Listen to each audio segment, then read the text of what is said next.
Buenas tardes, nos permitimos dar el informe diario relacionado con el COVID-19. Adelante, doctora. Gracias, doctora. Buenas tardes. Hoy continuamos con la vacunación contra el coronavirus para adolescentes de 15 a 17 años de Mérida, Ticul, Motul, Junucmá, Canacín, Valladolid, Tizimín, Humán, Progreso, Chemash, Tecash, Espita, Jalachó, Yaxcabá, Temozón, Tecó y Tzucacab.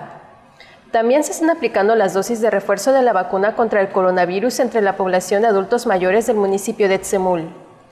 Cabe mencionar que a partir de los días lunes 13 y martes 14 de diciembre se aplicará de manera simultánea la primera dosis de la vacuna contra el coronavirus a adolescentes de 15 a 17 años de edad y el refuerzo a los adultos mayores de 38 municipios de Yucatán.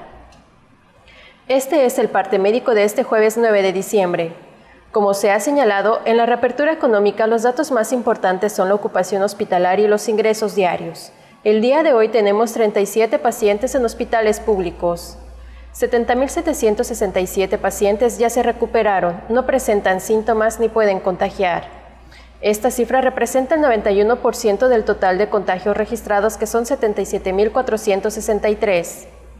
Hoy se detectaron 25 nuevos contagios de coronavirus, 18 en Mérida, 2 en Tzemul, 2 foráneos y 1 en Canacín, Muna y Tixpehual. De los 77.463 casos positivos, 609 son de otro país u otro estado. Específicamente en Mérida se han diagnosticado 47.320 personas contagiadas de coronavirus, que viven en la zona norte 12.224, en la zona oriente 11.679, en la zona centro 4.607, en la zona sur 7.301 y en la zona poniente 11.509. Lamentablemente en este parte médico informamos de 2 fallecimientos. Son 2 hombres de 65 y 71 años. Entre sus principales enfermedades se encuentra la hipertensión. Ambos residían en Mérida. En total, son 6.461 las personas fallecidas a causa del coronavirus. De los casos activos, 198 están estables, aislados y monitoreados por personal médico de la Secretaría de Salud de Yucatán. Presentan síntomas leves. Como ya se mencionó, 37 de los casos positivos están en hospitales públicos y en aislamiento total. Hay otros pacientes a la espera de diagnóstico.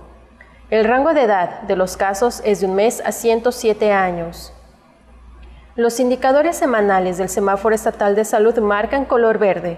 Ese es el informe del día de hoy, doctora. Muchas gracias, doctora. Estaremos actualizando la información todos los días por este mismo medio. Muchas gracias y buenas tardes.